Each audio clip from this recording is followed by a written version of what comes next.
Hello बच्चों, welcome back. आज की वीडियो के अंदर हम डिस्पर्शन ऑफ व्हाइट लाइट के बारे में समझने वाले हैं। ये थोड़ा सा इंपॉर्टेंट टॉपिक है बिकॉज इसी के ऊपर बेस कई फिनोमेना होते हैं जो आपके बोर्ड्स के क्वेश्चन के अंदर एज इट इज आपको पूछे जाते हैं। तो इसको समझ लेते हैं। स्टार्ट करते हैं अपना नया वीडियो। और वीडियो स्टार्ट करने से पहले again I would like to ask you, please like, comment and share my video and please subscribe to my channel. Start करते हैं अपना नया वीडियो। सबसे पहले बच्चों हम एक प्रिज्म ले लेते हैं। प्रिज्म के ऊपर हम व्हाइट लाइट डालते हैं, ठीक है। तो व्हाइट लाइट जब इसके ऊपर डलती है तो वहां पर जब हम उसको बाद में स्क्रीन पे देखते हैं तो यहाँ पर व्हाइट लाइट के जो हमारे डिफरेंट डिफरेंट कंपोनेंट्स हैं, ठीक है, तो वो सारे के सारे कंपोनेंट जो है वो सारे के सारे अलग हो जाते हैं। यहाँ पे पूरा का पूरा हमें बैंड ऑफ कलर दिखाई देता है, पूरा स्पेक्ट्रम दिखाई देता है। इसको हम डिस्पर्शन बोलते हैं, ठीक है। और ये जो सारे के सारे कलर्स है ये हमारा किस तरीके से हमारे देखे जाते हैं, VIBGYOR, violet, indigo, blue, green, yellow, orange, red. ये आपने पहले भी पढ़ा हुआ है तो आपको ये क्लियर ही होगा, ठीक है। अब यहाँ पर समझने वाली बात ये है कि हमारा जो वायलेट कलर है वो सबसे ज्यादा हमारा बैंड है, ठीक है। और यहाँ पर जो वायलेट और इंडिगो ये वाला जो स्पेक्ट्रम रहता है, यहाँ पर क्या होता है, इसकी वेवलेंथ जो है वो आपने छोटी देखी है कि उसकी जो वेवलेंथ है वो सबसे छोटी होती है, ठीक है।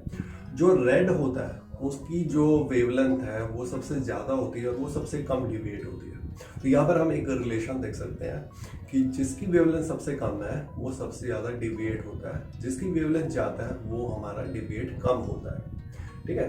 तो इसी के बेसिस पे हम इसको डिस्पर्शन बोलते हैं, डिस्पर्शन। अगर आप व्हाइट लाइट के अलावा, सनलाइट के अलावा, नेचुरल सनलाइट के अलावा व्हाइट लाइट लेते हैं तो भी देखा गया है कि वो डिस्पर्स हो जाती है in different bands of colour, ठीक है। So this is known as dispersion.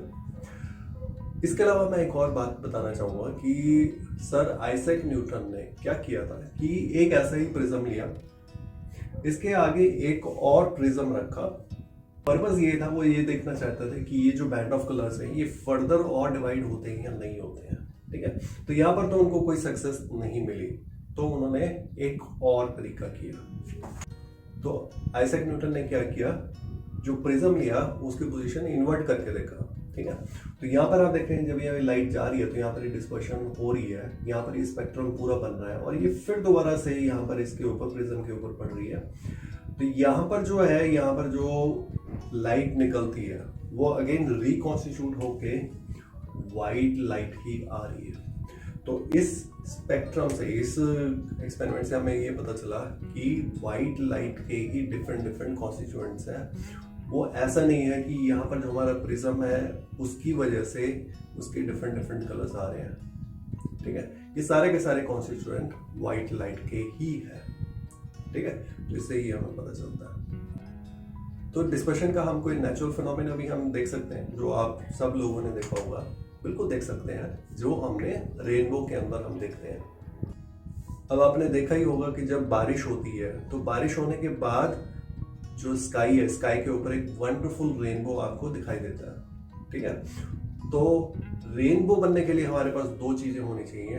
पहला सनलाइट, दूसरा मॉइस्चर इन द एयर। वो किसी भी तरीके से आ सकता है, चाहे तो वो फाउंटेन का अगर मॉइस्चर है उससे भी आ सकता है, बारिश हुई है उससे भी आ सकता है, या कोई एक नेचुरल झरना अगर गिर रहा है तो वहां पर भी अगर सनलाइट पड़ रही है तो आपको रेनबो दिखाई देता है। याद करने वाली बात ये है कि रेनबो आपको कहां पर दिखाई देता है, ऑपोजिट, सन पीछे होना चाहिए तो आपको रेनबो सामने दिखाई देगा, ठीक है, opposite to the direction of the sun. तो इस चीज का हमें ध्यान रखना है। अब हमारा जो रेनबो है वो किस तरीके से बनता है, ये मैंने एक छोटा सा एक डायग्राम लिया है। ये हमारी वाटर ड्रॉपलेट है जो एक स्मॉल प्रिज्म की तरह काम कर रही है। यहाँ से एक इंसिडेंट रे ऑफ लाइट आई, तो यहाँ पर ये नंबर 1 मैंने लिखा है। यहाँ पर एक तो डिस्पर्शन होना और रिफ्रैक्शन होना है, ठीक है। तो यहाँ पर ये स्प्लिटिंग ऑफ व्हाइट लाइट हो रही है। ये नंबर 2 है, यहाँ पर ये इंटरनल रिफ्लेक्शन हो रहा है। फिर उसके बाद ये यहाँ पर जो है ये फिर दोबारा से रिफ्रैक्ट हो रहा है, ठीक है। तो यहाँ पर हमारा 3 साइड ऑफ एक्शन हो रहे हैं। पहला नंबर जब सनलाइट एंटर करती है तो यहाँ पर डिस्पर्शन और रिफ्रैक्शन दोनों हो रहे हैं। यहाँ पे इंटरनल रिफ्लेक्शन हो रही है और ये जो थर्ड है यहाँ पर ये जब बाहर निकलती है तो रिफ्रैक्शन हो रहा है। तो आई होप आपको समझ में आ गया होगा कि रेनबो किस तरीके से बनता है। आई होप आपको समझ में आ गया होगा कि मैंने कैसे बताया है। अगर आपको इस टॉपिक में कोई डाउट है तो आप मेरे को कमेंट सेक्शन में कमेंट कर सकते हैं, get back to you. Thank you for watching.